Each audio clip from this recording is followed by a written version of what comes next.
What's up, millionaires? How we doing tonight? Sorry I didn't get a chance to jump on here earlier.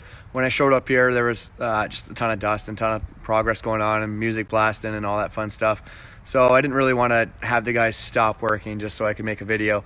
But I definitely want to jump on here and kind of share some updates with everything that's been going on. We closed on the 10plex in North Carolina. I'll tell you a little bit about how we got that deal and how hopefully you guys can get out there and find some multifamily and why multifamily is a great long-term wealth generator. Basically, we used Renovate for that one. We purchased Renovate back in January because we're going after these 70 units and above in a few different states.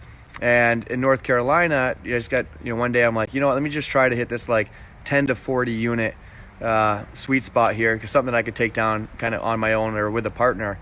And we were cold calling. What's up, Paige? We were cold calling, and we had a couple deals come through. We looked at a few other bigger ones, and then this one came up, and he was just getting ready to sell it because he was getting ready to buy another multifamily. And so we had him send pictures of the property, and we never even looked at it. And then we put it under contract. And then once we put it under contract, then the next thing we did was we kind of just, we just went to the pictures, we had it under contract, and then we did some due diligence on it, right? We wanted to see the rent lease, the rent agreements and all that fun stuff, and make sure the checks and the profit and loss and the trailing 12 and all that good stuff. And then when we were reviewing it, we noticed that the rents were a little bit below what he said they were when he first gave us information on it. So then we went back to him and we said, hey, look, would it be possible for you to do some repairs on this property before we close? And he ended up fixing the roof.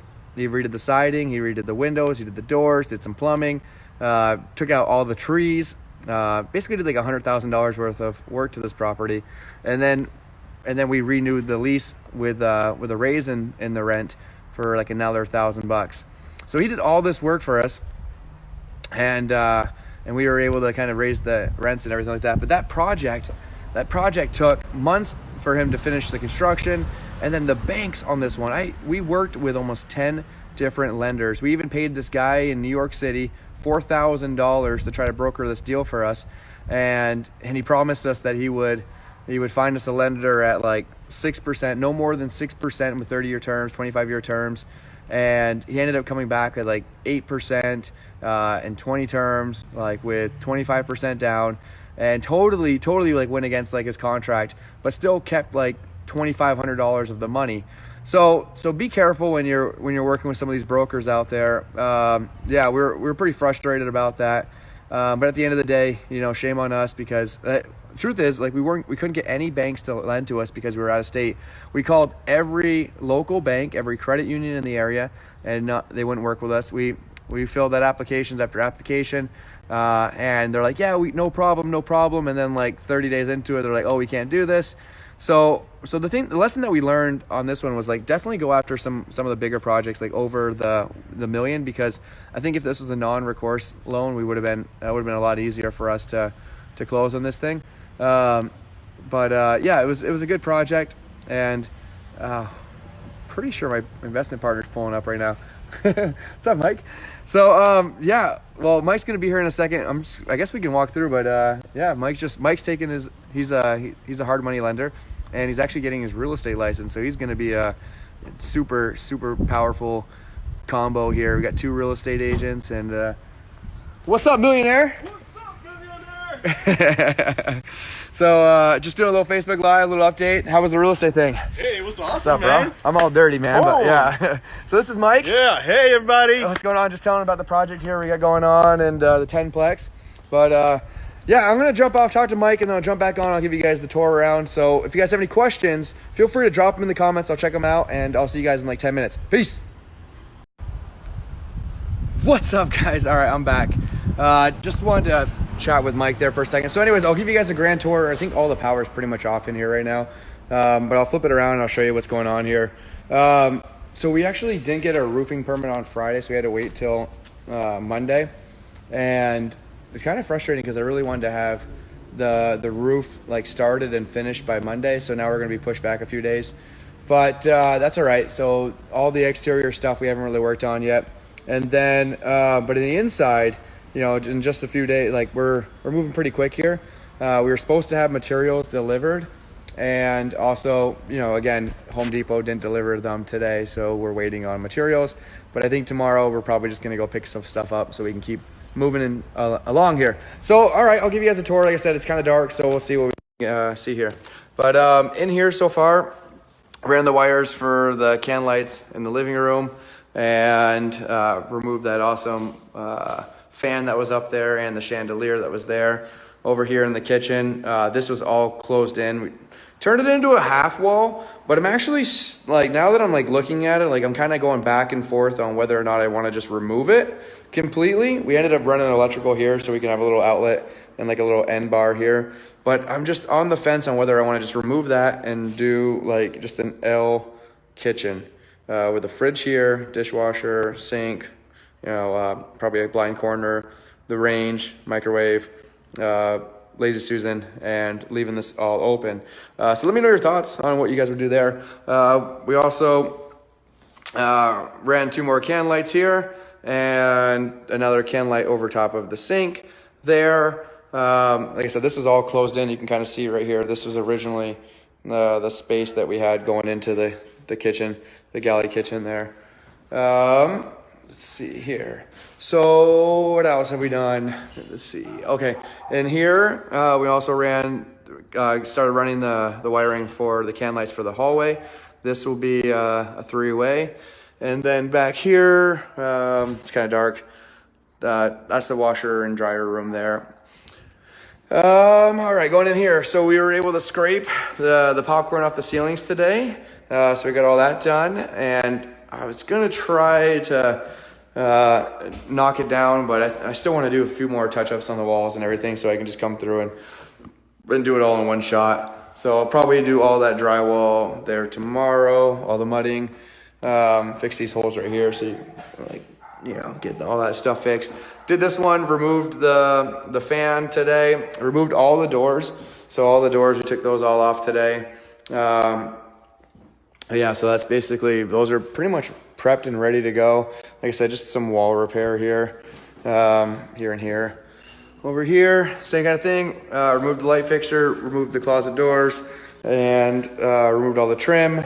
So this is gonna be ready for the same thing. Texture, knock it down, and then paint, and then we'll lay the hardy board.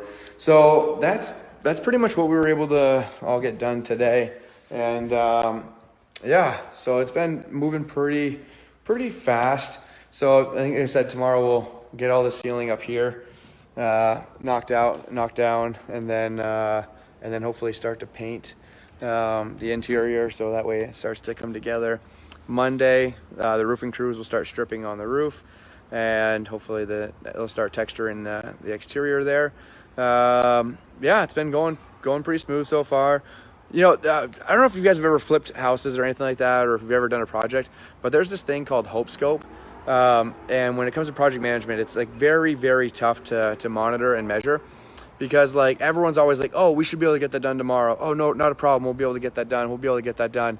But like what happens is, like, one thing, whether it's like you're fighting with an electrical switch or an outlet or something goes wrong, right? And then you're trying to catch up, and it's like, oh yeah, I can get that done. Just like, for example, like Home Depot was supposed to deliver materials today, but we didn't get the materials, and I'm pretty sure they're not coming on Sunday.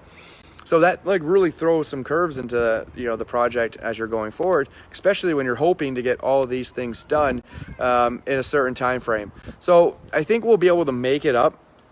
I mean, like I said, as I'm looking at like the interior here, we basically have a couple days worth of paint, a couple days on the kitchen, a couple days doing the floors, and yeah, it should move hopefully pretty quick here.